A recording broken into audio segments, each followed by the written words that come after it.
Muy buenas noches, tengan todos amigos. Bienvenidos a este nuevo programa auspiciado por Revista Individuo en colaboración con el Nacional Libertario, quien muy amablemente nos ha cedido este espacio. Este programa decidimos ponerlo como un nombre, Entre Copas, y la idea es que cada una de las sesiones en las que realizamos el programa, de cada uno bebiendo una copa de una forma más amena. Tengo el placer y el honor de acompañar en este caso el programa a William Tapia, es filósofo y politólogo. William, Hola, buenas noches. Espero que todos los radioescuchas les encante lo que vamos a hablar y esperamos pegarle bien fuerte a los progres. excelente. También tengo el honor de estar acompañado de Ignacio Said, Ignacio, ingeniero comercial, economista, que también tiene un área un poco más humanista, es un poco extraña esta combinación y por eso es que lo tenemos acá también. Ignacio. Sí, bueno chicos, muchas gracias por la invitación, por poder estar acá al canal y esperamos, bueno, hacer el mayor aporte posible a todos los telepensantes que nos van a estar escuchando por ahí. Perfecto. El día de hoy tenemos un tema que es contingente, yo diría que es el tema que ha marcado el inicio de este año, es el tema de la guerra. En este caso, marcado puntualmente por la invasión rusa de estas provincias ucranianas inicialmente y luego ya una invasión a nivel global del país en general. Y bueno, hasta el momento se han desarrollado ciertas tratativas de paz y sin embargo no se ha encontrado aún un punto de acuerdo. Pero este programa en particular no tiene la finalidad de analizar contingencia o precisamente analizar hechos puntuales, sino analizar fenómenos en su contexto, obviamente tratando de conectarlo con la realidad, porque son temas que son importantes para nuestra sociedad, y de esa forma ir generando una conversación más o menos amena, y en este caso comenzaríamos hablando de la guerra, digamos, un concepto que está transversalmente en la historia. Yo diría que la historia del hombre es la historia de la guerra y precisamente, eh, y como vamos a conversar más adelante, me imagino, podemos estar de acuerdo o no en que la naturaleza del ser humano es una naturaleza en cierto modo belicosa. Es esta dicotomía entre la coexistencia pacífica y la guerra, el conflicto que ha marcado en cierto modo el devenir histórico del ser humano, precisamente porque en este caso la guerra ha marcado el desarrollo de la humanidad. O sea, no es decir que la guerra sea la que genera el desarrollo humano, pero sí ha estado marcado por hechos puntuales, por ciertos conflictos puntuales que han generado grandes imperios, que han generado grandes avances, y sin embargo la guerra es un mal terrible, o sea, genera una cantidad de muertes, una cantidad de consecuencias negativas a largo plazo que quizás hagan marcar un poco la balanza hacia más lo malo que lo bueno. En particular, en este punto, William, podríamos comenzar hablando sobre el fenómeno opuesto, o sea, aquellos que dicen que precisamente la guerra no aporta en nada y que en realidad la guerra deberíamos terminarla, no sé si por voluntad o por decreto, pero que en el fondo la guerra es mala. No estamos de acuerdo en que la guerra es mala, pero hay que prohibirla y prohibamos la guerra. No sé, Willy, ¿qué nos podrías decir sobre eso? Bueno, yo partiría pensando en que probablemente la guerra sea uno de los fenómenos más humanos, demasiado humanos, ¿no? Ahí tendríamos que agarrarnos un poco de Nietzsche y de Heráclito para darnos cuenta, ¿cierto?, de que la guerra es partera de grandes fenómenos y consecuencias. Pero lo interesante, digamos, de lo que ha ocurrido durante estos días, desde la invasión rusa a Ucrania, es esta noción bien extraña, aunque muy consecuente con su posmodernismo, ¿cierto? Esta idea de que la guerra pareciera algo superado, ¿no? Es decir, es tanto el buenismo, es tanta la aversión, ¿cierto?, a nuestra propia condición natural, ¿cierto?, a nuestra condición humana como tal, que en estas mentes de estos nuevos malcriados, como diría Jonathan Haidt, ¿cierto?, no es concebible, no es concebible en ningún caso una situación de extrema violencia, ¿cierto? Como lo que puede ser una guerra. Y es tan interesante esa negación que incluso son incapaces de darse cuenta de que ellos mismos son violentos y ejercen violencia. No sé si te has dado cuenta que en el fondo es como la acción de Rusia pareciera no tener justificaciones, ¿cierto? Se estima como algo que es inconcebible, como algo que ya deberíamos haber superado hace mucho tiempo. Eso desnuda, obviamente, de nuevo, esta idea de como que la historia, la marcha de la historia es siempre progresiva. Los sujetos, los seres humanos, supuestamente estamos ya un escalafón más alto. Y sin embargo, la guerra vuelve una y otra vez, ¿cierto? En algún momento invisibilizada, pero ahora es tan evidente, ¿cierto? Que en las mentes de estas personas no es concebible. Es llamativa esa situación. Porque incluso el gran Fernando Villegas, ¿cierto? En uno de sus libros, Memorias de un amnésico, ¿cierto? Fernando Villegas diría, estas mentes son incapaces, ¿cierto?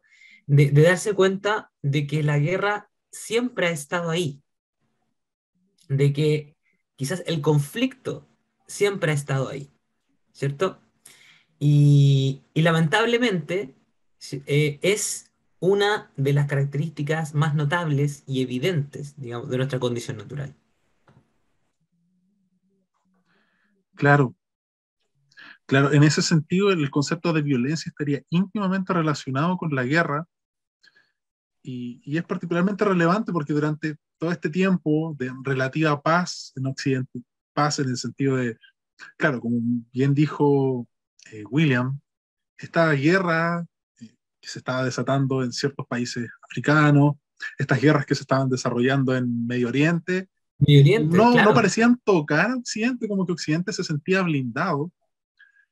Y claro, comenzaron muchos temas posmodernos a buscar el conflicto, a buscar la violencia. Y eso empezaron a crear conceptos tan ridículos como la violencia simbólica, que en el fondo, cuando uno considera qué es violencia simbólica, te das cuenta que la existencia propia de una persona puede ser violenta para otro, lo que es un absurdo porque la violencia se trata de acciones y consecuencias. O sea, mi propia existencia no puede ser violenta porque yo existo. O sea, yo soy un ser humano que existe en este mundo y eso no puede violentar en algo a alguien a menos que yo haga algo que me genere un daño.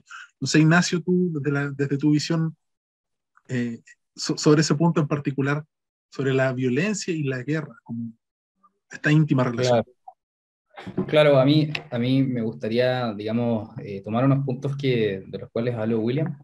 Sé que no tenemos el tiempo ahora para poder, digamos, zambullirnos en lo que sería el posmodernismo y sobre todo, digamos, el post-posmodernismo, que es la escuela de la justicia social, los social justice warriors, que le dicen los que están woke en Estados Unidos.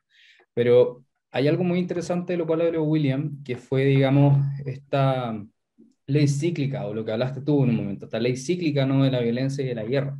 Entonces, hace un par de días atrás yo hablaba con Johan Norberg y Johan Norberg me comentó acerca de una ley, la cual para él era un tanto deprimente, que era la ley de Cardwell, si no me equivoco, en la cual él era un historiador y economista que hablaba de que las sociedades tenían una especie de chispa de progreso en términos morales, económicos y filosóficos, pero sin embargo siempre esta chispa, digamos, era tan pequeña, era tan corta que llegaba a un punto de declive. Entonces, esta chispa tiene mucho que ver con lo que William comentó y tú comentaste en un comienzo de estas, digamos, pugnas artificiales, de esta creación de estas violencias simbólicas. ¿Por qué? Porque afortunadamente nosotros hemos vivido en Occidente, digamos, el periodo más largo de paz de la historia de la humanidad. Entonces, en este sentido, como habla bien William sobre el progresismo que busca, digamos, este estilo, digamos, de conflicto artificial, la ley de Cardwell, al fin y al cabo, nos termina diciendo que cuando empieza a existir este progreso, cuando empieza a existir esta innovación, digamos, lo que gatilla o lo que activa históricamente a las instituciones que hegemónicamente guardan el poder, es simplemente esta idea de perderlo. Y esta, digamos, idea de perder el poder en el tiempo es lo que ha gatillado, digamos, a través de la historia, justamente las guerras como la que vemos hoy en día en Ucrania, la Inquisición como la vivimos en España, en temas de España. de las instituciones, en España, digamos, en Holanda, en Francia, creo que hubo una inquisición también donde se quemaron libros, etcétera, etcétera. Y hoy vemos, digamos, esta misma hegemonía cultural en el progresismo y lo que están enseñando en las universidades, digamos, con la teoría postmoderna y el neomarxismo o el marxismo heterodoxo. Entonces, la violencia, digamos, objetiva, la estamos viendo en la guerra lo que es. Pero por otro lado, también estamos viendo este tipo de violencia que se resembra, lo que yo estaba hablando de esta ley, con el progresismo y con el activismo político que vemos por parte de los universitarios cuando ven esta hegemonía, que la tiene la izquierda brutalmente el día de hoy en términos filosóficos, y cuando ve ideas, digamos, que no están de acuerdo con ellos mismos, ellos se vuelven automáticamente agresivos.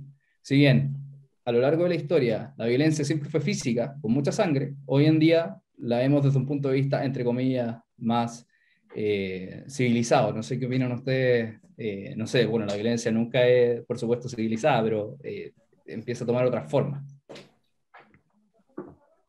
Claro, o sea, si tú entiendes de alguna manera de repente la temática misma que planteaba Freud, ¿cierto? Esta idea del conflicto entre la cultura y la voluntad, el instinto del sujeto.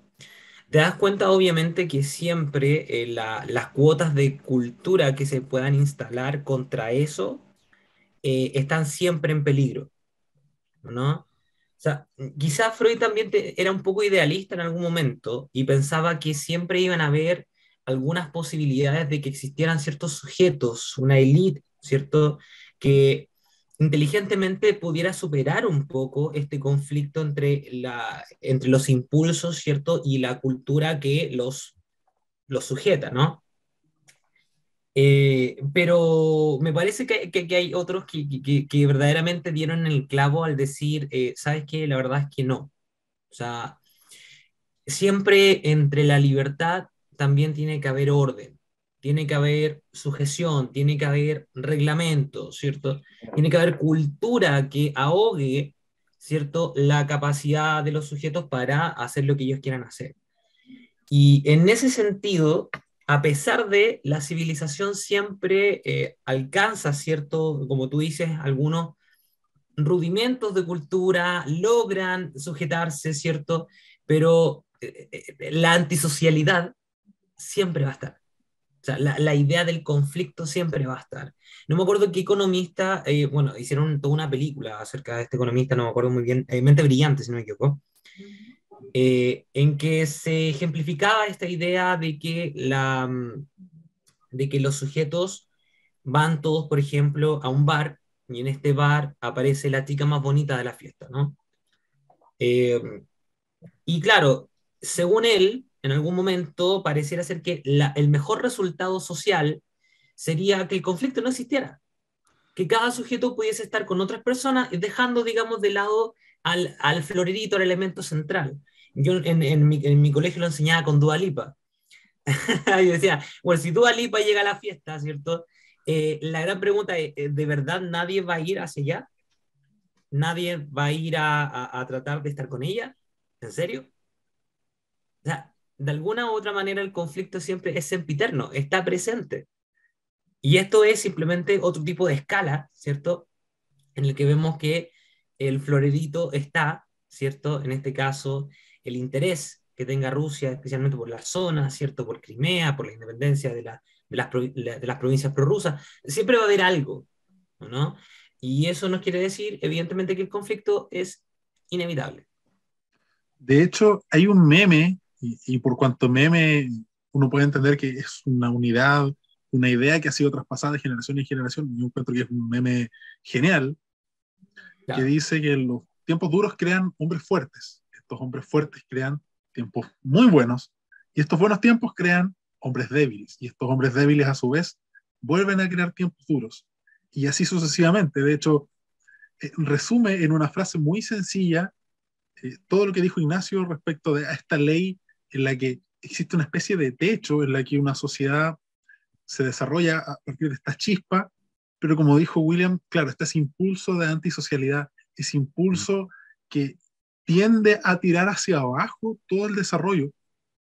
Y es particularmente curioso este meme porque si uno analiza cuáles son las características propias de la juventud, porque uno, viendo la juventud, uno puede realizar una proyección de más o menos cómo va a ser una sociedad en el futuro.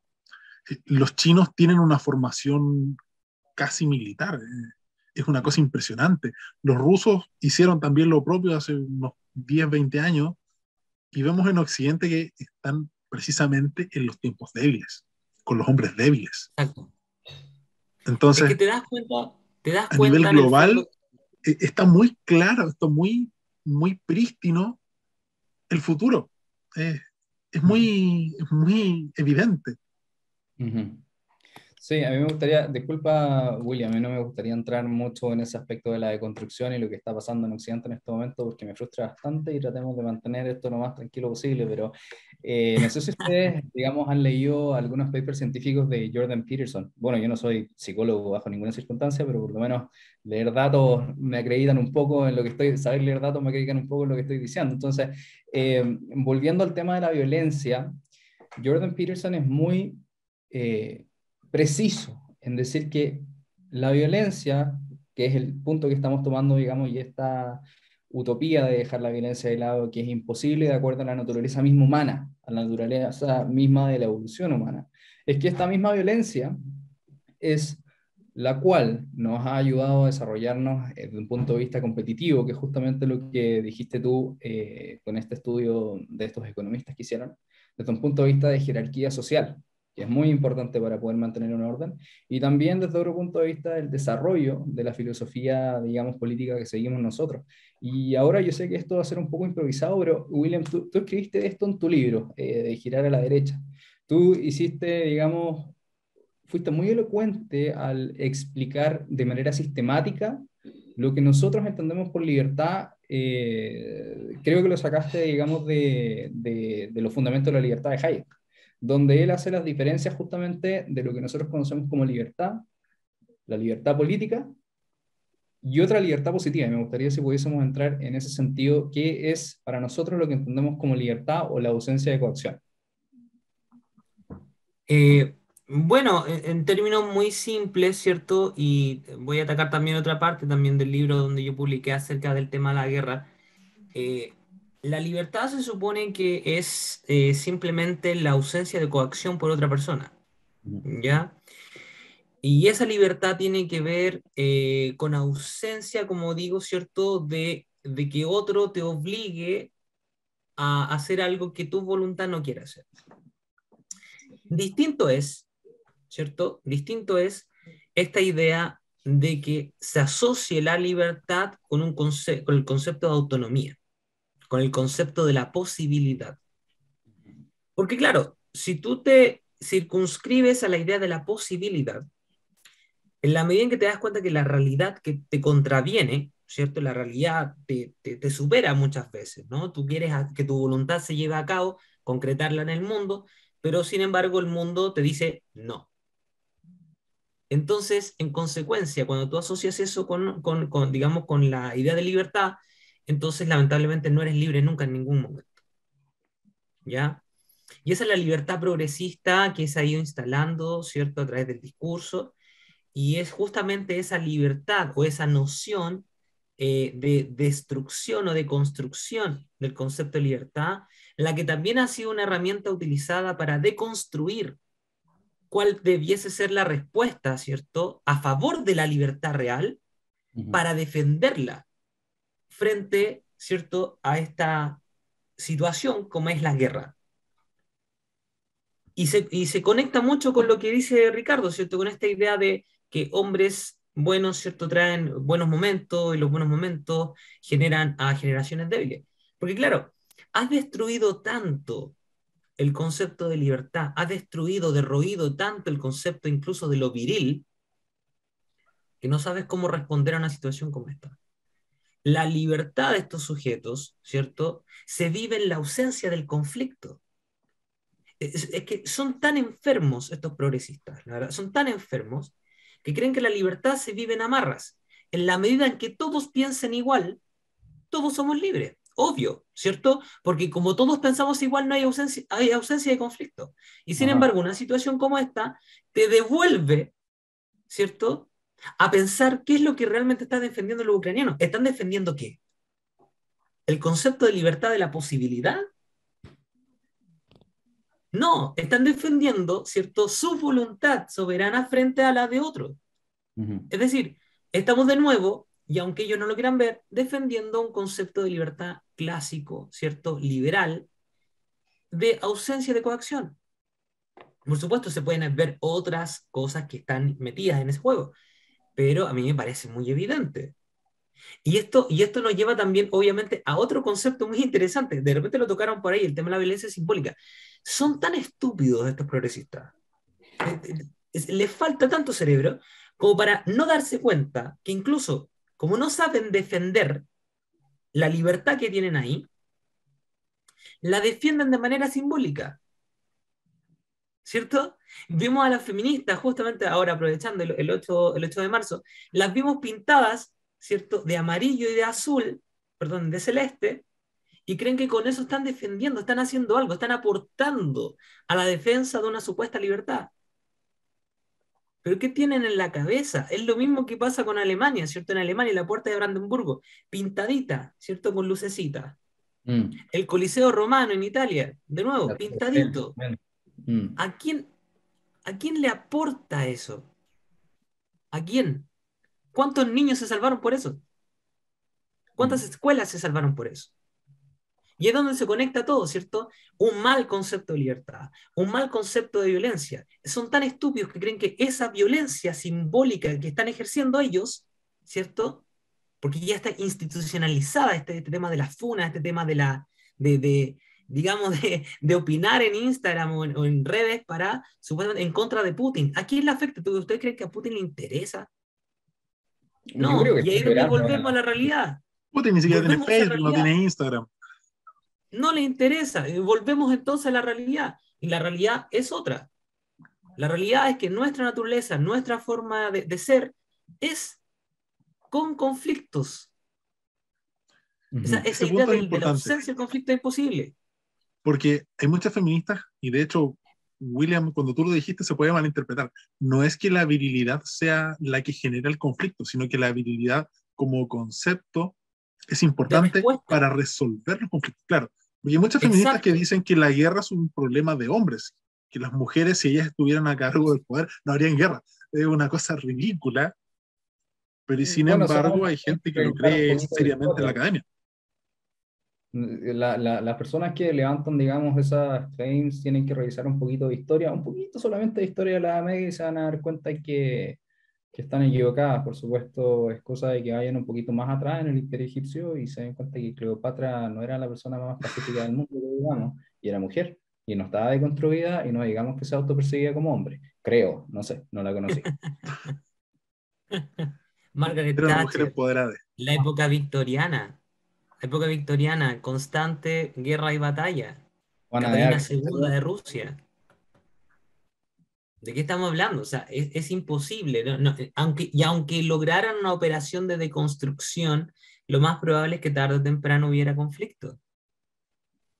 De hecho, ellos mismos como generación no pueden vivir sin el conflicto. Tienen que ver al enemigo, tienen que ver a aquel retrógrada, conservador, supuestamente de derecha, facho, que está en contra de su agenda. Ellos viven, no pueden vivir sin conflicto. Ellos mismos le echan la culpa de todos los males a otro. Si resolvieran todo, ¿te imaginas que no estuviera ese otro? ¿Qué harían? no hay con quién luchar, en verdad. Tendrían conflictos Exacto, consigo mismos. Ah, no, disculpa, ya lo tienen. exacto. No, obviamente, tienen miles de conflictos. Es como tan evidente. O sea, de partida son totalmente incoherentes. Entonces, ¿cómo no van a ser así? Es terrible, ¿no? Pero insisto, la guerra es una cuestión totalmente natural, ¿cierto? A pesar de que hayamos vivido nuestra mejor época, y esto yo lo dije en mi libro también, hay que preferir, ¿cierto? Estructuras de libertad, de una economía de mercado donde supuestamente los países se encuentran, ¿cierto? Comercian entre sí, porque el mercado te ayuda a entender cuáles son las necesidades de un otro. Y nos encontramos de igual a igual, ¿cierto? Sin embargo, la guerra no sirve de nada, el imperialismo no sirve de nada, porque en ese sentido nos olvidamos de ese otro y simplemente caemos de nuevo en un conflicto que ahora más encima puede estar amenazando de una tercera guerra mundial y a todo el mundo. Ujú. Sí, a mí me gustaría tocar justamente lo que comentaste sobre la economía, me gustaría tocar antes de eso y que nos ayudara sobre la diferencia entre el patriotismo y el nacionalismo como concepto. Creo que esas son dos cosas bastante importantes porque las estuve leyendo, digamos, en el diario y sobre todo en las redes sociales, en Twitter, en Instagram. Y para comenzar, digamos, esta parte, me gustaría comentarles sobre un ensayo largo de Juan Bautista Alberdi, que creo que habré leído hace unos 4 o 5 años atrás, donde él explicaba la diferencia entre el nacionalismo, digamos, y el patriotismo. Siendo el patriotismo, digamos, una derivada, digamos, de la filosofía política de la libertad, en el cual el individuo soberano elige por amor a su patria, a su familia, a sus costumbres, a su cultura, inclusive de manera personal, defenderla. Mientras que el nacionalismo como estructura desde arriba hacia abajo, ¿no? Imperialista muchas veces, es cual utiliza a los individuos simplemente como medios para un fin, como el cual sacrificio mismo del hombre por el hombre para poder defender, digamos, la idea de un expansionismo, que es lo que estamos viendo justo hoy en día en Rusia. Esa es la diferencia. Creo que don Fernando Villegas tocó este tema muy bien. La diferencia, digamos, entre esa pasión que sienten los ucranianos que están, digamos, de manera voluntaria, inscribiéndose, ¿no? Inclusive civiles que están entrenándose en un par de minutos, un par de cargadores, un par de disparos y van, digamos, a la guerra con una fuerza que no lo rompe. E incluso vemos por el otro lado los soldados rusos que simplemente están siguiendo órdenes que no saben ni siquiera quién están atacando o qué están haciendo y no tienen, digamos, la fuerza de voluntad que se ha visto. Hay un video de un soldado ruso que fue capturado y que fue muy duro. Fue capturado por ucranianos y los mismos ucranianos, digamos, le dieron sopa, le dieron café y una señora ucraniana incluso le prestó un celular para que él llamase a su mamá y le dijese que estaba bien. Y ahí el soldado mismo, digamos, se desplomó en llanto, pero fue, yo encuentro que esa escena en particular dio la foto perfecta de lo que estaba hablando Villegas en ese momento sobre la fuerza de voluntad. Ese es el concepto. Es importante ese punto, porque no es que los ucranianos estén defendiendo al Estado ucraniano, ellos están defendiendo su patria. Uh-huh. Porque, claro, desde un punto de vista libertario, cualquiera podría decir, los ucranianos deberían estar felices porque el Estado ucraniano que los oprimía se está destruyendo.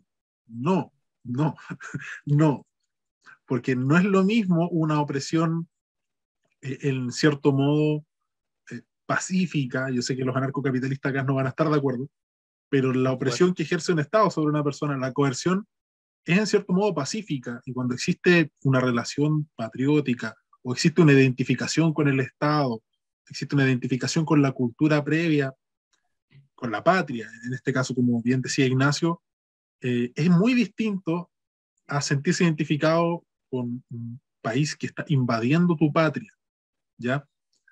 Es interesante eso porque hay muchos civiles en Ucrania que efectivamente están defendiendo su patria y quizás un interés más egoísta les diría, oye, toma a tu familia, escapa lo más lejos que puedas y olvídate, preocúpate de tus intereses.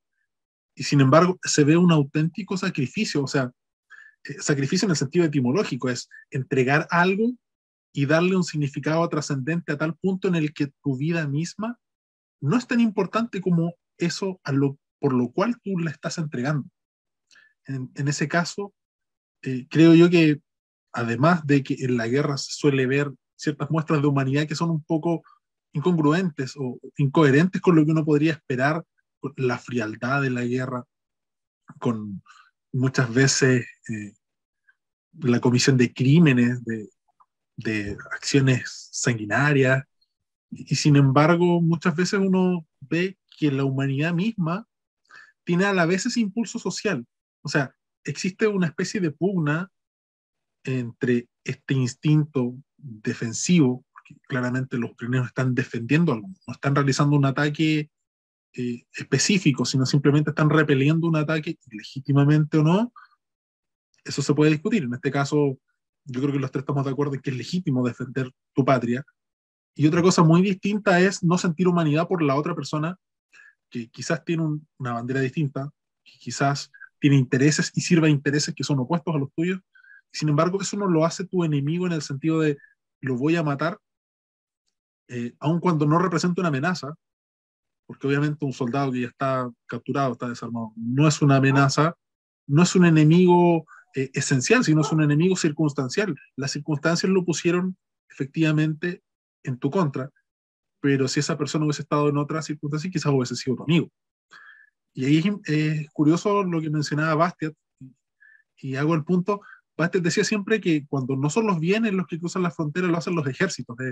Es una frase brutal, porque tal como decía Ignacio acá, es imposible mantener aislado un país si las relaciones no se dan en términos cooperativos, que es lo ideal. Obviamente siempre está esta pulsión, este instinto expansivo del Estado, en este caso un Estado de corte imperialista abiertamente, en otros casos un poco más soterrado, y por otro lado tenemos eh, un comercio que en cierto modo es incompatible con la guerra o con la guerra como la entendemos actualmente, porque claro, una guerra económica como la que se dio entre Estados Unidos y China, a los ojos de lo que actualmente vemos por guerra, quizás se queda un poco más corto.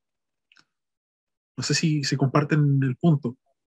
Sí, yo te quería hacer una pregunta de si sabes de qué ensayo o escrito de Bastiat sacaste esa cita, porque justamente yo iba a referir a Tendría que un buscarlo rato y más. te lo doy después del programa.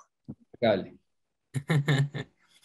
Sí, mira, la verdad es que dos puntos muy interesantes. Esa humanidad de la que tú hablas que triunfa, ¿cierto?, en una situación de conflicto como esta guerra, nos desnuda algo súper interesante, que de alguna manera todo lo que el liberalismo proclamó, ¿cierto?, desde el siglo XIX, incluso antes, en adelante, de alguna manera triunfó en el sentido común de la humanidad, ¿ya? Porque, ¿quién hace la guerra? La guerra la hacen los estados, no los individuos, ¿cierto? Y a pesar de que el individuo sea naturalmente conflictivo, también a la vez, ¿cierto?, es cooperativo. Y eso lo tenemos más que claro. A veces, en algunos momentos, como también diría Ignacio, gana el conflicto, en otros gana la cooperación, ¿cierto? Y es interesante cómo esa disyuntiva, ¿cierto?, se va a mantener siempre.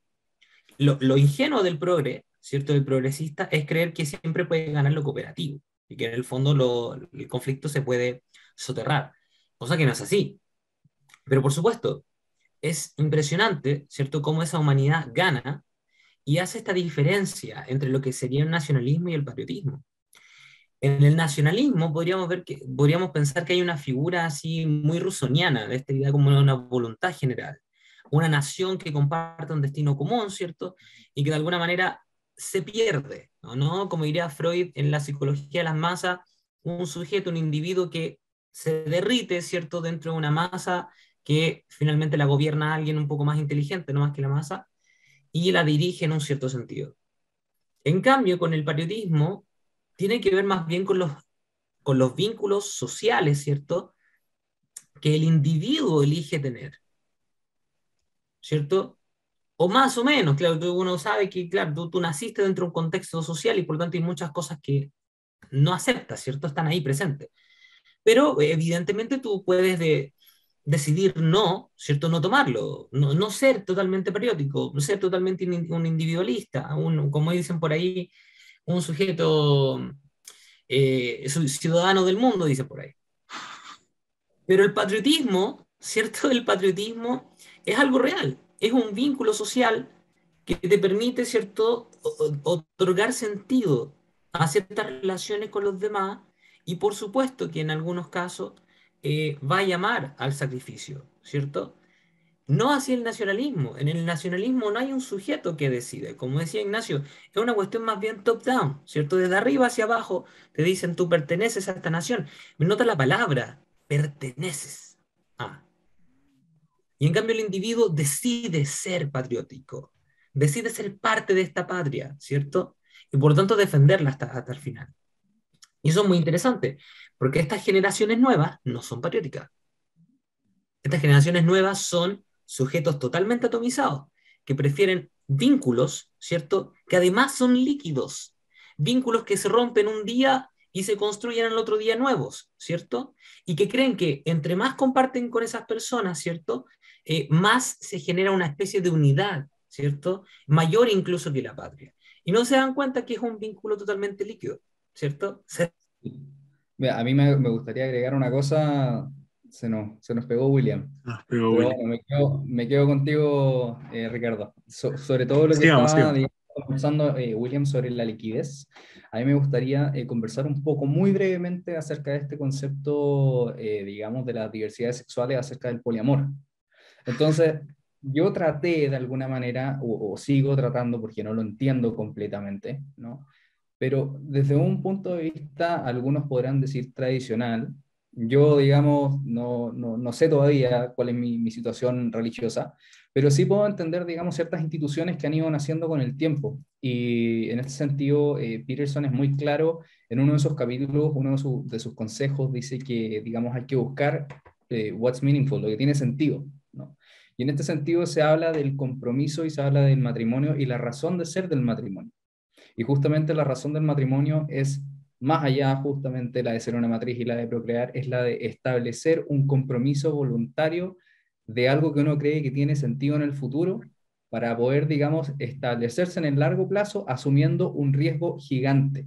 Y, digamos, eh, volverse, en este sentido, valientemente vulnerable con otra persona, con esta persona que sería tu pareja con la cual tú, digamos, envejecerías. Yo, en mi opinión, yo eso lo encuentro precioso, pero de repente cuando uno hace, digamos, estas comparaciones entre lo que tiene sentido, lo que realmente tiene una trascendencia, versus, digamos, estas nuevas filosofías líquidas, en mi opinión, y muy superficialmente, no es muy difícil darse cuenta por qué se ve a la juventud tan aproblemada hoy en día, o digamos con tanto vacío espiritual. ¿Me explico? Sí. Sí. Bueno, yo en lo particular sí soy tradicional, soy católico, pero entiendo el punto, Ignacio, y de hecho, precisamente cuando uno empieza a investigar precisamente el tema de la monogamia, uno encuentra una cantidad de estudios que dicen, no, es que la monogamia es contra natura, no, es que hay un gen determinado que, que uno se pone a investigar seriamente y te das cuenta que hasta tal punto está infiltrado el modernismo y todas estas ideas de construccionistas que hay Mm. estudios que afirman que la naturaleza del ser humano es poligámica, ¿ya? Y son estudios que están maquetados y están realizados de forma que parezcan bien hechos, pero en realidad son tonterías, ¿ya? Entonces, en este caso, yo creo que el problema acá, bueno, además de una búsqueda de la deconstrucción total, total en el sentido de una oposición completa y radical de cada uno de los elementos que ha hecho que Occidente sea lo que es actualmente, y dentro de eso fundamentales la monogamia, y específicamente en el matrimonio, porque uno ve que hay sociedades que actualmente siguen validando y en cierto modo estimulando la poligamia, como por ejemplo ciertas tribus africanas, como por ejemplo la mayoría de las culturas musulmanas y gran parte de las culturas asiáticas hasta cierto punto, pero Occidente en sí tiene rasgos y características muy definidas y en el fondo todo eso está orientado hacia la trascendencia, quizás no una trascendencia directamente hacia lo divino, pero sí una trascendencia hacia el futuro. Entendido que uno tiene una deuda tanto con el pasado como con el futuro, y es una carga que uno tiene que asumir heroicamente, porque si no, eh, Ujú. no El hay arquetipo. sentido para la vida, y la única conclusión sería pegarse un tiro, y es particularmente dañino leer ciertas lecturas más existencialistas, porque una mente que no está debidamente formada y que no tiene debidamente este cable a tierra de una trascendencia, puede terminar perdida. De hecho, muchas veces he leído en ciertos blogs, ciertos comentarios, que hay muchos jóvenes que ese cable a tierra trascendente es su perro o su gato, y es triste, es muy triste, porque eh, quiere decir que lo que está frenando a esa persona de no suicidarse es su perro o su gato. Son seres que tienen cierto nivel de sintiencia, pero que no pueden expresar amor, no pueden expresar cariño, y que en el fondo destruye todo este concepto de lo que nosotros creemos que es trascendente en un sentido histórico, es decir, que nuestra sociedad actual, chilena, es heredera de una tradición riquísima y que lo normal es que uno espere que las generaciones futuras vivan algo mejor dentro de lo que se puede, pero conservando precisamente aquello que hizo que las condiciones materiales sean precisamente las que tenemos actualmente y no otras como podría ser en Oriente Medio o en África. Yo creo que el tema va por ahí, va por una especie de odio a la propia identidad, una negación, quizás consciente de ciertos académicos, yo creo que es dirigida y consciente, pero la mayoría de la gente no es consciente y simplemente se deja guiar por la masa. Y eso ha traído las consecuencias que están a la vista. Precisamente, o sea, la falta de una identidad y de vínculos realmente significativos que sostengan a esa identidad, ¿cierto? Porque es súper importante, claro, que tú te construyas como un yo, pero también es necesario que haya un otro que te reconozca como ese yo, ¿cierto? La Y por lo otredad. tanto, exacto, la otredad. Y por lo tanto, esa otredad, que bien puede ser un conflicto, como puede ser un elemento cooperativo, que no se olvide, ¿cierto? Que esa condición natural está, esa condición, digamos, propia, ontológica de nosotros está. Es súper importante mantenerla y sostenerla. Como en tu identidad no eres nada, ¿cierto? Porque te has disuelto en la masa de tal manera que hoy día ya no hay un yo participando, sino un lo que el otro dijo, Mm. evidentemente eres más manejable. Entre más búsqueda de identidad puedas tener, ¿cierto? Porque estás siempre buscando a otro que te autovalide, que te diga tú eres tal, ¿cierto? Es imposible que no terminen estas generaciones con una incapacidad notable, ¿cierto? Para poder responder a una situación como esta, frente a un grupo de personas, ¿cierto? A un ejército que se autovalida, ¿cierto? También dentro y que tiene un vínculo totalmente significativo con su autoridad, con su líder, ¿cierto? Y que obviamente viene por parte de la filosofía que está detrás de esta guerra, ¿no? Y por lo tanto, claro, o sea, somos la peor versión de Occidente que podemos ser para enfrentar una situación como esta. O sea, no me cabe duda de que somos la peor versión de Occidente de hoy día para poder enfrentar una situación como esta. Sí, pero a mí me gustaría agregar eso, además de que estoy de acuerdo de que no, definitivamente no somos la mejor versión de Occidente, sin embargo, siempre se puede estar peor. El vacío no tiene límite, chiquillos. Sí. Es que somos tan estúpidos en el fondo como Occidente como tal, que ni siquiera entendemos los beneficios que pudo haber traído, ¿cierto? Una mayor apertura económica, ¿cierto? Todavía hay sujetos, incluso muy inteligentes, como Humberto Eco, que en paz descanse, que en su momento llegó a decir, ¿cierto?, que la guerra siempre había un beneficio para algún magnate, algún Tony Stark, ¿cierto? Que vende y vende y vende y que de alguna manera tiene todos los misiles puestos ahí, ¿cierto? Que determinados conflictos siempre trajeron beneficio a otras potencias. Entonces, pero te das cuenta, evidentemente, de que estamos tan vinculados tarde o temprano, ¿cierto? Económicamente hablando, aunque a los progresistas les moleste mucho, que obviamente esta guerra no beneficia a nadie, que la economía se para, se estanca, ¿cierto? De que los negocios se llenan de incertidumbre, las expectativas siempre son malas, las expectativas detienen la inversión, ¿cierto? Y esa inversión después no hay cómo siquiera hacer el capital, hacerlo productivo. Entonces, Totalmente. es un desastre. La guerra siempre va a ser un desastre, a pesar de que sea muy connatural, muy evidente, ¿cierto? Parte de nuestra condición, hay que tratar de evitarla de todas las maneras posibles. Y sin embargo, está ahí y no somos capaces hoy día siquiera de darle término ahora ya para que deje de afectar al mundo tal y como lo está haciendo. Sí, de acuerdo. Y en ese sentido ahí es donde agarramos el tema de la economía, ¿cierto? La Mm. economía de la guerra. ¿Cómo se vinculan, digamos, ambos temas? Sí, bueno, acá empieza esta parte que yo la encuentro apasionante, acá me vuelvo loco de alguna manera. Pero a mí me gustaría retomar lo que estaba diciendo Ricardo anteriormente con Frédéric Bastiat, y a mí me gustaría sacarlo de nuevo a la fiesta y comentar que Frédéric Bastiat, digamos, hizo famosa, digamos, una falacia en un ensayo que se llama la falacia de la ventana rota. La falacia de la ventana rota dice que siempre es necesario, o que es bueno en este caso, destruir algo, en este caso una ventana, ¿no? Para poder incentivar, digamos, el trabajo. Vamos a verlo desde un punto de vista muy simple. ¿Ustedes creen, ustedes y los que nos están escuchando, que si es que ustedes, digamos, son dueños de un negocio, y si es que viene un niño que accidentalmente les quiebra la ventana, ¿eso es bueno para ustedes? Por supuesto que no. El punto es el siguiente. El punto es que ese capital, por supuesto que puede ser bueno para la economía, digamos, desde otro punto de vista, pero ese capital que ustedes El que vende utilizan, vidrio, por ejemplo. La claro, vidriera. Exacto. porque se ve desde ese punto de vista, pero vamos desde el otro. El otro punto de vista es ese, digamos, vendedor o ese panadero que estaba guardando justo ese capital para invertirlo en otra cosa y generar flujo futuro, ve ese capital desaparecido. Entonces, en este punto fundamental es donde se construye la teoría keynesiana, que Exacto. justamente es Efectivamente. una piedra angular para lo que vendría siendo hoy la teoría del Estado emprendedor del electo presidente Gabriel Boric.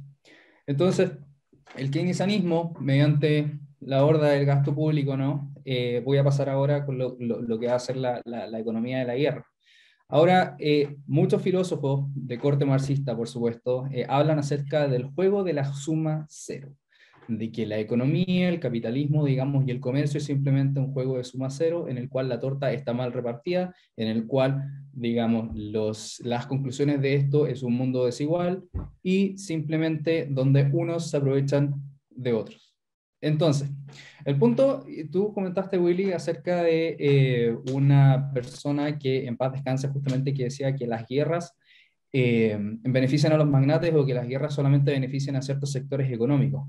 Ahora, yo estoy de acuerdo con esa idea, pero ¿por qué? Porque las guerras, lamentablemente, lo que hacen, y voy a tocar dos puntos. Primero, las sanciones económicas y por otro lado, el gasto del gobierno. Partamos por el gasto del gobierno. El gasto del gobierno en la guerra, digamos, como el Estado monopoliza dos cosas, monopoliza la violencia y por otro lado monopoliza el Banco Central, que es la producción del dinero, es quien decide cuánto, cómo y por qué gastar los recursos públicos. En ese sentido, la guerra es uno de los mejores negocios para las personas que están coludidas muchas veces con los políticos y con estas ansias de expansionismo psicopática, por las cuales los estados gastan y gastan y gastan y gastan dinero llenándole los bolsillos a estos empresarios, entre comillas, a costa de todos los ciudadanos. ¿Y qué es lo que pasa con esto? Vemos eh, dos efectos. El primero, el efecto de la inflación, que lo hemos estado viendo en Chile. La inflación, para los que nos están escuchando, no es el aumento de los precios. La inflación es siempre y en todo lugar un fenómeno monetario. Por El aumento de fin. los precios ocurre cuando existen distintos mecanismos de mercado, ya sea por restricciones del Estado, como por ejemplo las cuarentenas, que no se puede salir, que la gente no puede comercializar, y eso genera una cadena de eventos, las cuales los bienes de orden superior, los que vendrían siendo los bienes de necesidad para poder producir un bien final, suben de precio. Y en este sentido, la cadena de producción y esa cadena de costos hace que los bienes se vuelvan más caros. Eso es un aumento de los bienes relativos. Y con la normalización y la libertad de comercializar y la libertad del mercado, esos bienes tienden a regularizarse y bajar en una sociedad libre. Sin embargo, la inflación es un aumento de la cantidad de dinero circulando en la economía. Por ende, esto es un aumento absoluto del nivel de precios. ¿Y qué significa esto? La inflación no es el aumento de precios, la inflación es el empobrecimiento de la población mediante malas políticas públicas por la devaluación del tipo cambio en una sociedad. Eso quiere decir que 1.000 pesos hoy valen mucho más que 1.000 pesos mañana, que eso es una de las reglas fundamentales de las finanzas.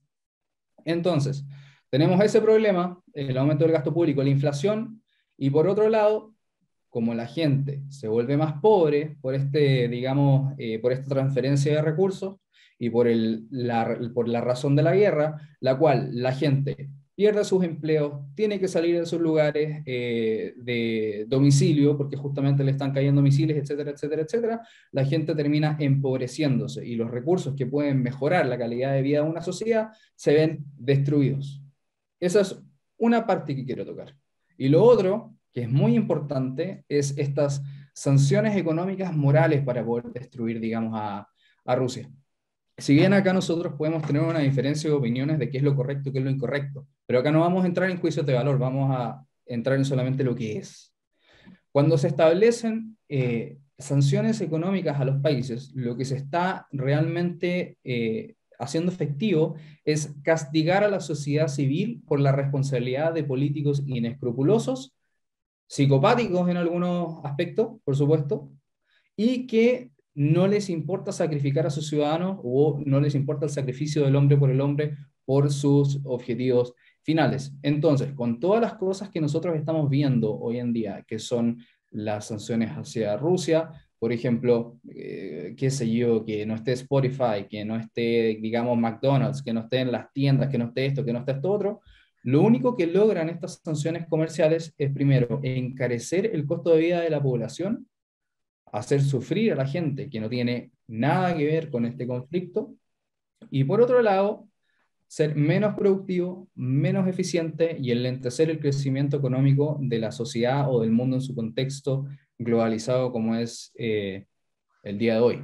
Entonces, bajo ese punto de vista clásico, del cual sacamos en un principio a Frédéric Bastiat, y yendo de la guerra, lo que significa la economía de la guerra desde el punto de vista del gasto y desde el punto de vista de la sociedad civil, el único juego de suma cero, y espero que me escuchen todos los marxistas y progresistas en este caso, el único juego de suma cero es la guerra.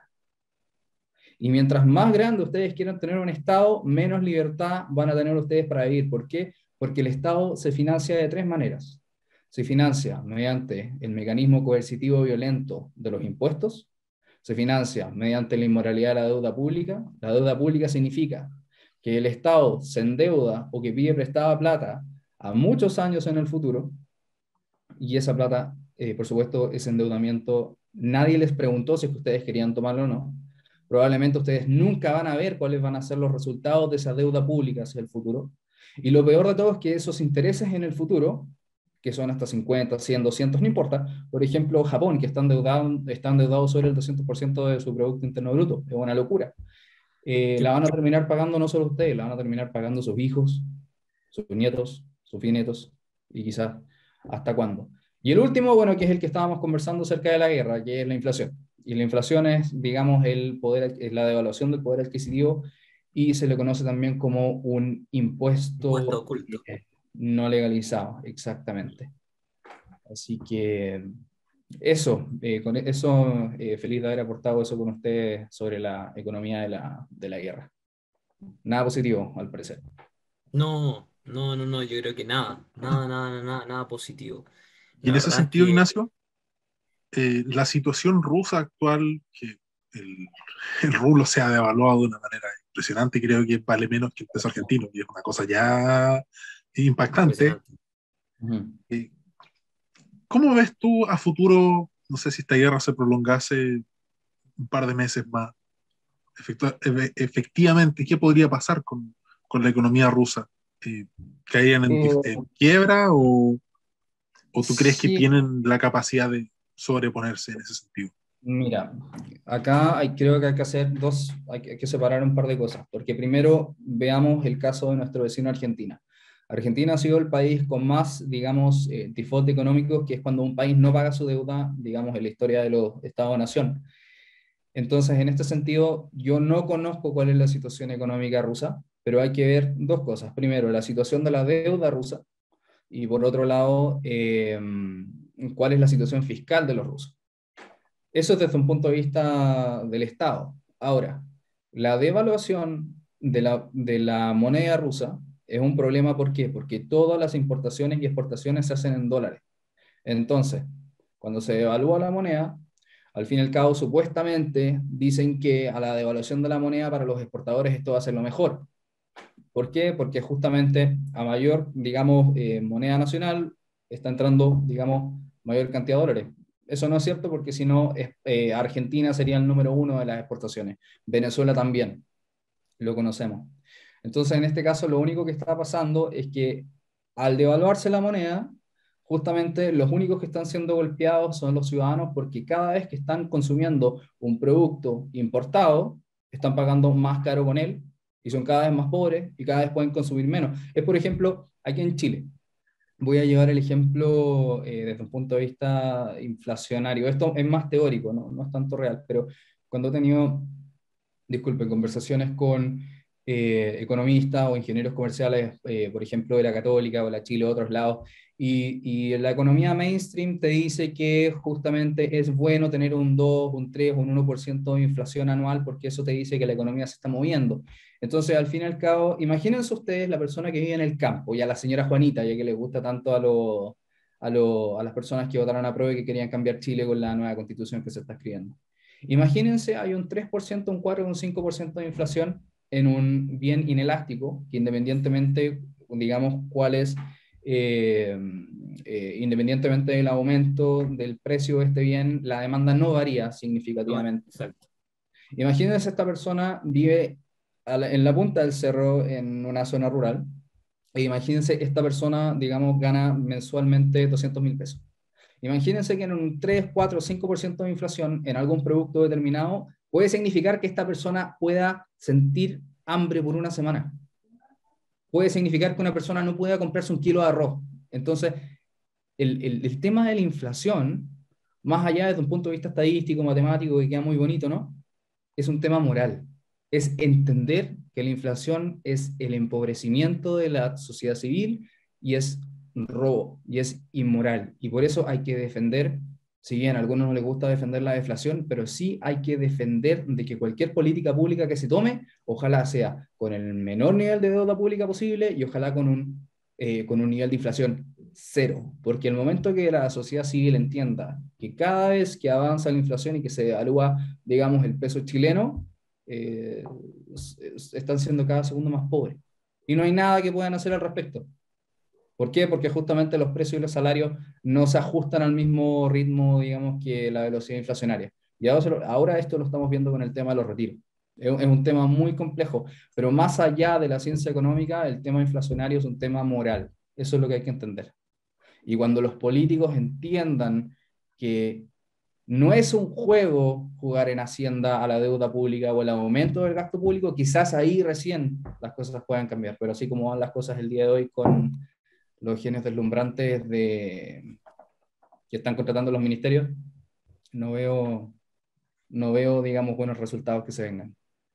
Claro, de hecho, si nos concentramos un poco también en la situación económica que se viene gracias a la guerra, ¿cierto?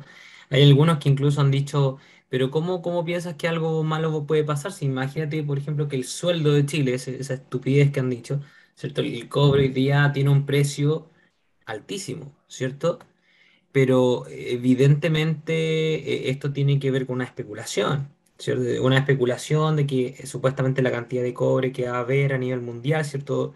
Digamos, dentro de circulando económicamente hablando, va a escasear y por lo tanto aumenta el precio, pero eso no significa, ¿cierto?, que otras cosas también aumenten, digamos, su precio a raíz de que aumenta el precio del petróleo, ¿cierto? Y todo se maneja, obviamente, se tiene que transportar de un lugar al otro, y obviamente eso de nuevo nos lleva a que se genera esa inflación, ese impuesto oculto, y terminamos por decir, claro, oh, pero qué bueno, ¿cierto?, para los exportadores, pero ¿qué pasa con los importadores? Pensemos, por ejemplo, en la canasta básica familiar, que no sé qué porcentaje, pero un porcentaje bastante importante es de productos internalizados. Y como son de productos internalizados, significa evidentemente que aumentan su valor, ¿cierto? O sea, aumenta su precio, aumenta obviamente el dinero circulante y finalmente se empobrece, como dices tú, Mm. ¿cierto?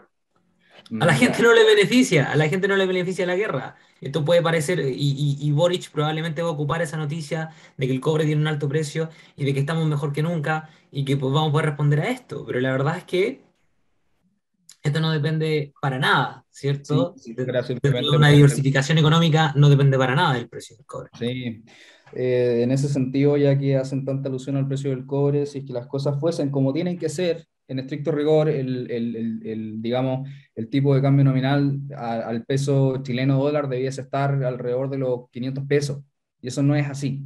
Entonces, Claro. digamos, no se ve un escenario muy favorable que digamos, pero tú tocaste dos puntos muy importantes, que creo que es necesario entrar un poco de filosofía económica o filosofía austriaca en este sentido. El primero es que, como tú dijiste, todo se mueve en Por un orden Hayek. espontáneo. Todo se mueve en un orden espontáneo y nosotros no sabemos ni podemos controlar qué es lo que pase mañana.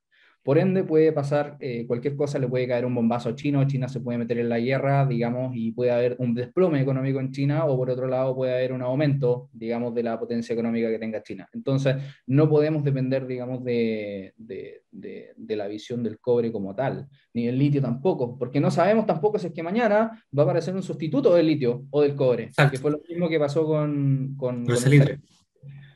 Y por otro lado, sé que no pensamos tocar este tema, pero creo que se aprobó, corríjame si estoy equivocado, que se aprobó el tema de la nacionalización de los bienes estratégicos desde un punto de vista constitucional. Entonces, Efectivamente. tomando la idea nuevamente de la ignorancia, como decía Rothbard, no es un pecado ser ignorante. De hecho, todos somos ignorantes y es imposible que lo sepamos todo, y por eso necesitamos justamente de personas que no tengan nuestra postura para poder debatir ideas y así poder crecer más. Pero sí es un pecado ser un ignorante en ciertos temas, sobre todo en temas económicos, y vociferar con tanta vehemencia cosas de las cuales no se tiene ni idea alguna. Y en este caso, encuentro que es tan arcaico, tan retrógrado, es como de alguna manera volver a un despotismo lo que hacen estos constituyentes con sus delirios, como hablamos de bonismo y de alguna manera de totalitarismo feudal. ¿Por qué? Porque Menger, en sus principios de economía, hablaba de los commodities. Todo es un commodity, todo es una cosa, una taza, digamos, cualquier cosa, los cuadros que tiene atrás William, las fotos, todo. Y hay una parte muy interesante que es la teoría del valor subjetivo. Y esa teoría del valor subjetivo hace que un commodity, independientemente de su utilidad, se convierta en un bien.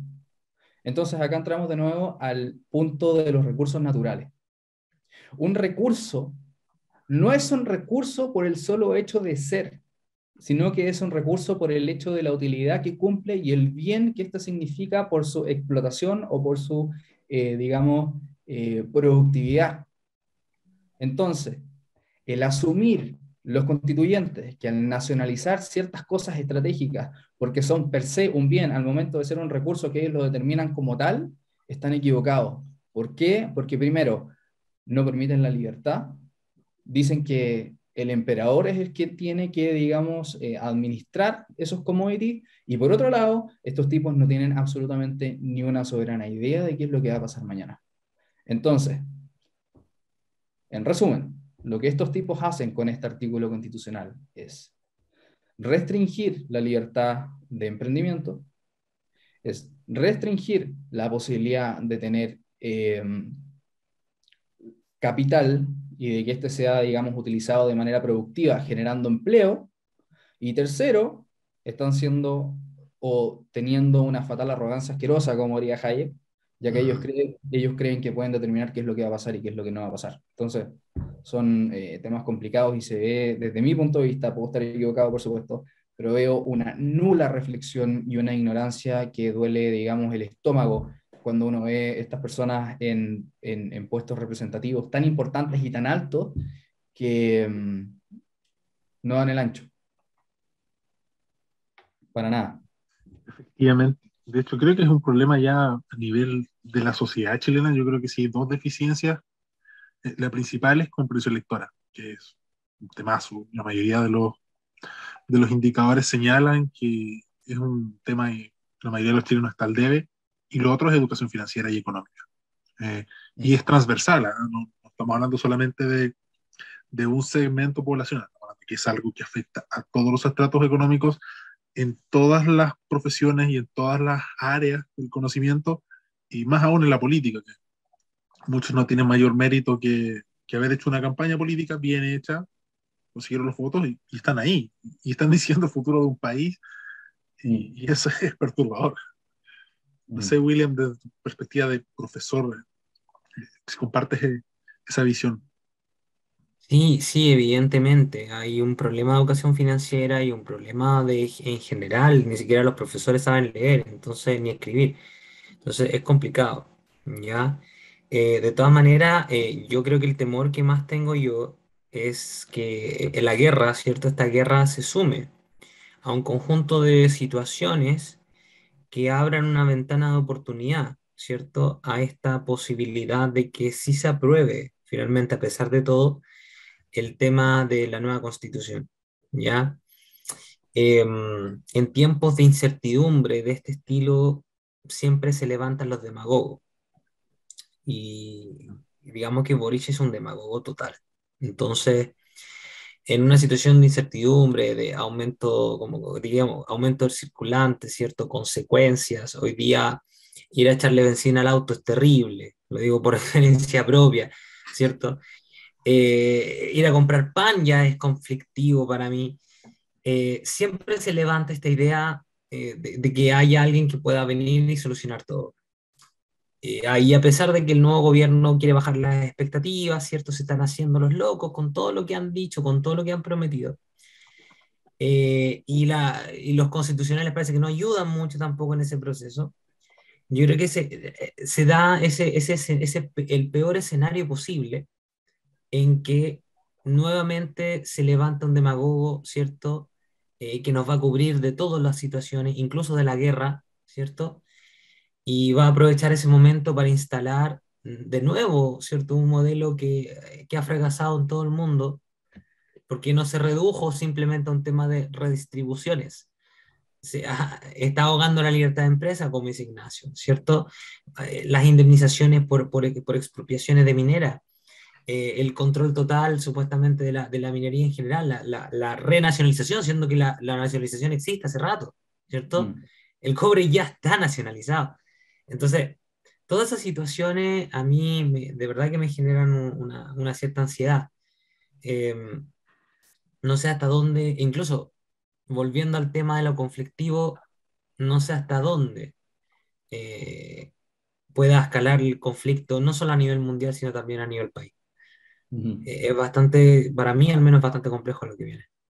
Sí, a mí me gustaría agregar dos pequeñas reflexiones, o sea, una reflexión y algo que pasó, no sé cuánto tiempo nos queda de programa todavía, pero la primera es Bueno, lo que Ronald Reagan comentó acerca del Estado, cuando, digamos, más o menos parafraseando, era cuando el Estado te diga que está ahí para cuidarte o algo así, es cuando te tienes que preocupar.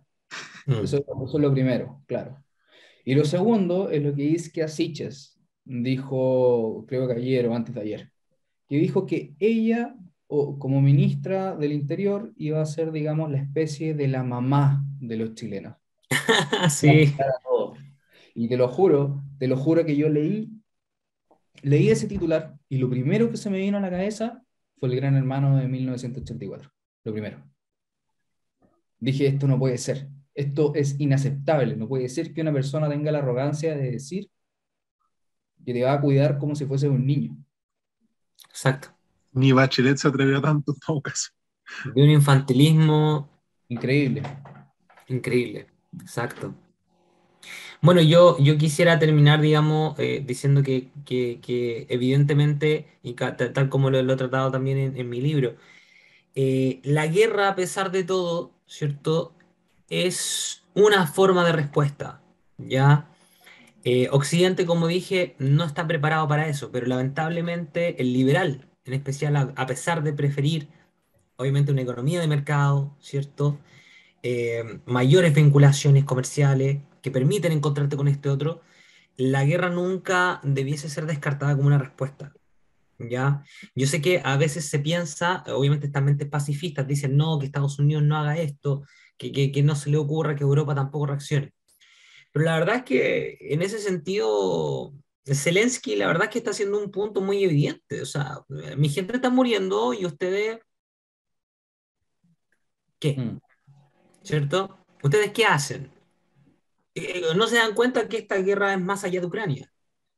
que esto no tiene que ver con Ucrania, tiene que ver con conflictos de cómo conceptualizamos el orden, de cómo el orden occidental es totalmente distinto al orden soviético, ¿cierto? O al orden ruso, si se quiere, ¿cierto? Pero que siempre estamos metidos con lo mismo, o al orden chino, como lo entiende China, ¿cierto? Cómo debiese generarse ese orden. O sea, Henry Kissinger lo viene diciendo hace años, y esta gente no quiere reaccionar, ¿cierto? Biden se hace el loco. Trump le está diciendo más o menos, oye, hagamos esto, ¿cierto? Probablemente Trump hubiera reaccionado inmediatamente y obviamente, a pesar de que incluso hubiera podido acabar esta guerra quizás en semanas, ¿cierto? O en un par de días, Occidente lo hubiese criticado.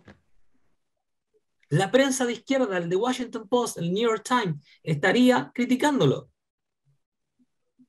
Entonces tenemos un grave problema, un grave problema de que no somos, o al menos las generaciones nuevas de ahora y los políticos que los apoyan o que se sostienen en sus estupideces, no son los mejores para responder a esta situación.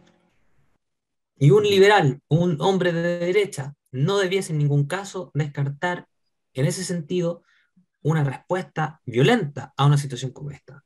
Quizá uno dijera, estoy asumiendo cosas muy que de repente, claro, con qué pachotada viene este hombre, ¿cierto? A hacerse cargo de cosas que van a ocurrir, ¿cierto? Si Estados Unidos responde la guerra nuclear, miles de muertes y personas, ¿cierto? ¿Y cómo pretendes acabar esto? Sí, esa ¿Posesión económica? es una reflexión importante porque cuando se llega a tal punto, cuando hay una persona que lleva una postura maximalista, bien entendido el concepto de maximalismo, por favor, no lo que se utiliza, digamos, en la pachotería política. El maximalismo es la persona que lleva hasta la última circunstancia la idea que quiere proponer o que quiere instaurar. Eso es un maximalista. Cuando tú te estás enfrentando a un político o a un líder que no le importa cuáles son las consecuencias, digamos, de lo que está haciendo, las dos opciones que tienes es o resistes o te dejas, digamos, dominar. Entonces, en este sentido, William, te encuentro toda la razón, estoy de acuerdo contigo.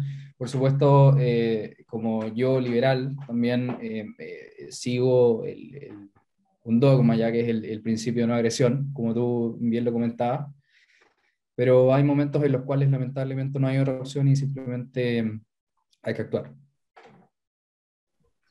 Es que, de hecho, claro, uno puede tener una filosofía o una cosmovisión sobre el hombre y en general sobre la sociedad, pero la guerra la inicia una parte y la otra parte ya se ve involucrada en la guerra.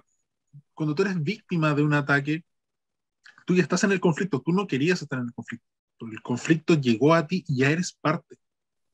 No es una decisión que un Estado o un individuo pueda tomar de, no, yo voy a distanciarme de este conflicto, porque ya eres parte del conflicto.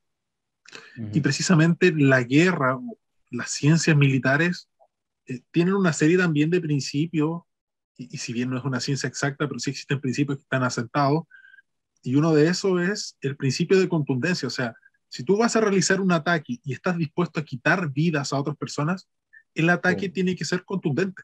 Debe causar el mayor daño posible en el menor espacio de tiempo y ojalá tener delimitado al punto al que tú quieres llegar, cuál es el límite al que vas a llegar y cuál es el objetivo. Y tienes que alcanzar el objetivo porque ¿cómo justificas tú a las familias que han fallecido sus familiares, valga la redundancia, en la guerra, si de todas formas no tienen nada? O sea, yo me imagino a Zelensky alienando a toda su nación, y claro, quizás existirá un sentido heroico en que Zelensky vaya a negociar y salga con la moral y con la frente en alto diciendo no vamos a ceder. Pero desde el otro punto de vista vemos a Putin. Putin tampoco tendría motivos para ceder, porque ¿cómo justifica a las madres que sus hijos murieron en una guerra en la que de todas formas no tuvieron nada? Yo creo que ese es el principal punto acá, en entender que no hay buenos y malos en una guerra. Quizás hay un conflicto que es iniciado por una parte injustamente, pero en la guerra no existe la justicia, la guerra, es la última expresión de ese instinto violento del hombre. Entonces, en ese sentido acá, primero, entender que las víctimas son los ciudadanos. Eh, ante todo, generalmente los líderes no perecen en las guerras. Los líderes, si es que no huyen, muchas veces logran acuerdos y ellos siguen viviendo su vida normalmente, en la mayoría de los casos, en otros casos muy puntuales, y Zelensky creo que es de esa selecta minoría en la que deciden perecer con su pueblo si es que es necesario. La mayoría de los casos no es así. Tal el caso de Hitler. Hitler, según la historiografía, se suicidó y prefirió eso a recibir un juicio, pero claro, en este caso, yo creo que más que el tema del miedo a un juicio era miedo a la vergüenza de enfrentar a tu sociedad y decirle, perdimos. Todo el esfuerzo fue en vano, todas las muertes, todas las hambrunas que pasaron, todos los sufrimientos fueron en vano. Y eso es un tema también económico que uno en general tiende a continuar un curso de acción y tiende a no retirarse, es el miedo a la pérdida, que se le llama, porque cuando uno invierte mucho en algo, quiere obtener un resultado. Y muchas veces la decisión racional es retirarse. Pero en una guerra es complejo que el que invade se retire, pero también es complejo que claudique el que defiende. Entonces, ese punto entre cooperar y competir es un poco más difuso acá porque primero está en juego tu propia vida y segundo porque las decisiones que tú tomes van a impactar probablemente en generaciones. El caso de Alemania es particularmente brutal, o sea, los alemanes viven con una vergüenza y con un desprecio a su propia cultura que yo creo que si los alemanes realmente tuviesen conciencia de de la influencia que tienen ellos como sociedad y en particular el gobierno alemán, yo creo que la guerra ya se habría terminado. No sé si comparten esa visión también. Sí, por supuesto, la guerra tiene ese efecto, ¿no? Incluso cuando la pierdes o la ganas. O sea, la pierdes, genera en Alemania, por ejemplo, una generación de jóvenes totalmente, como tú dices, ¿cierto? Con un problema con su propia identidad como patria, ¿cierto? Unos jóvenes que también perdieron mucho esa idea, incluso hasta lo poco estratégico, negociando con Rusia, por ejemplo, el tema del gas, cuando Trump se les avisó, ¿no? Y por el otro lado, los ganadores siempre también respondiendo por otras culpas. Estados Unidos viviendo con una culpa sempiterna, ¿cierto? Que en algún momento estuvo muy bajo, en algún momento como muy calladita, y después ya hoy día es pero terrible, o sea, a través de todo el cuestionamiento a partir de las universidades, ¿cierto? Y todos los profesores de izquierda, que todos sabemos que hay una relación casi de un 80% a 20%, ¿cierto? 80% son todos de izquierda, y por lo tanto tienen esa visión Puesto, tan constructiva, ¿no? puesto lo que acabas de Entonces, decir está documentado. Hay, digamos, estudios que dicen que más o menos las relaciones 80-85 de profesores de izquierda abiertamente marxistas en exacto. Estados Unidos, por lo menos. No, no te estás tirando un bluff. Yo los he leído, los he visto. Por ahí Pato Navia dijo, los profesores de izquierda terminan muriendo en universidades norteamericanas. Él lo dijo claramente, terminan ahí, toda la izquierda termina ahí. La izquierda termina en las universidades, es conflictivo. Pero eso, o sea, creo que en la guerra, como dije, nadie gana. No es un tema de que de verdaderamente se gane, porque de verdad, incluso sería como el único juego, como dice, suma cero, perfecto, pero en otros puntos la balanza se da vuelta y nos damos cuenta, claro, de que todos terminan en nada. Ujú. Y yo quisiera también despedirme, ¿cierto?, dentro de este juego, de lo que conversamos, agradecer a la gente que de verdad estuvo observando este video. Estuvo muy buena la conversación, gracias a Ignacio y gracias a Ricardo. Y quisiera recomendar un libro. Ya lo voy a ir a buscar porque tengo mi biblioteca, está acá al lado. No aparece, pero es bastante buena mi biblioteca. Ya. No esperábamos menos de ti, William.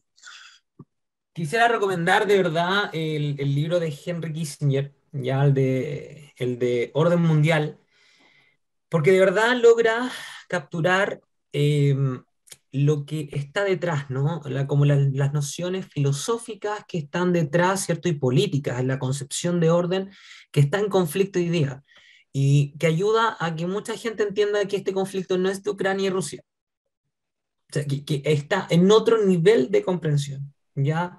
Es una guerra entre Occidente, de verdad, y Oriente, entre una noción bien conflictiva del alma rusa, que siempre está en conflicto, ¿cierto? Frente a las nociones de Occidente, que lamentablemente hoy día están totalmente derroídas gracias a la izquierda y el mundo progresista. Ese es un doble punto, porque claro, nosotros nos sentimos orgullosos herederos de Occidente, pero no de esta versión de Occidente.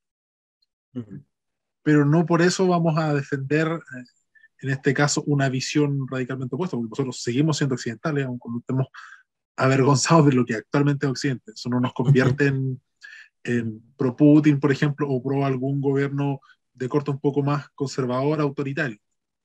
No se deduce una cosa de la otra, lógicamente. No sé, Ignacio, ¿tú querías dar algunas palabras al Eh, cierre? sí, bueno, sumar un poco, agregar a lo que decía justamente Willy, pero también recomendar, a veces es complicado, mantenerse un tanto escéptico, sobre todo para las personas muy apasionadas en temas políticos y sobre todo este tema de la guerra, tratar de estudiar lo más posible, tratar de obtener y ver la mayor cantidad de puntos de vista posibles, porque como bien lo dijo Willy, esto no se trata simplemente de derecha o izquierda o de un capitalismo versus un socialismo o de X versus Y. Hay muchos, digamos, muchas aristas, muchas cosas de un orden histórico que nos separan, pero que al mismo tiempo pueden unir a las distintas civilizaciones y siempre es bueno, digamos, no tomar un bando. Sí, sobre todo cuando no estamos directamente involucrados. Si es que, bueno, estuviésemos en Ucrania, justamente no tendríamos otra opción, pero ya que estamos lejos, mi recomendación, aunque me cuesta a veces también, es que utilicemos la capacidad de razonar, que utilicemos la capacidad que tenemos de pensar, que la hemos perdido bastante estos últimos años, y que seamos responsables sobre todo con nuestro pensamiento y con lo que decimos. Más allá que eso, también estoy muy contento de haber conversado con ustedes, los pasé muy bien, quiero dar las gracias por el espacio, la oportunidad también que nos brinda la revista, que nos brinda el Nacional Libertario, y le mando un gran abrazo a todas las personas que van a llegar hasta el final de esta larga y no tan liviana conversación, digamos. Excelente. Bueno, ¿yo qué más les puedo decir? Creo que los chiquillos ya expresaron todo. Más que nada sumarme a los agradecimientos a la revista Individuo por cobijarnos y darnos la posibilidad de expresar nuestras opiniones y nuestras ideas. También a Nacional Libertario por darnos el espacio. Sabemos que no es fácil, tiene una parrilla programática muy rica y esperamos estar a la altura de aquí en los próximos capítulos de Entre Copas. Y no sé si, William, todavía te queda como para hacer un último saludo y darle honor a Entre Copas. Esperamos que Ignacio en la próxima No, por también supuesto. se pueda sumar a la tradición y ustedes también para la próxima nos puedan acompañar con una copa, algo ligero. Recomendable, Casillero al Diablo. Todavía están vendiendo cosecha del 2020, así que está muy buena. Por supuesto, Muy salud. salud. Y esperamos verlo la próxima semana. Hasta luego y esto fue Entre Copas. Nos vemos la próxima. Chao, chao.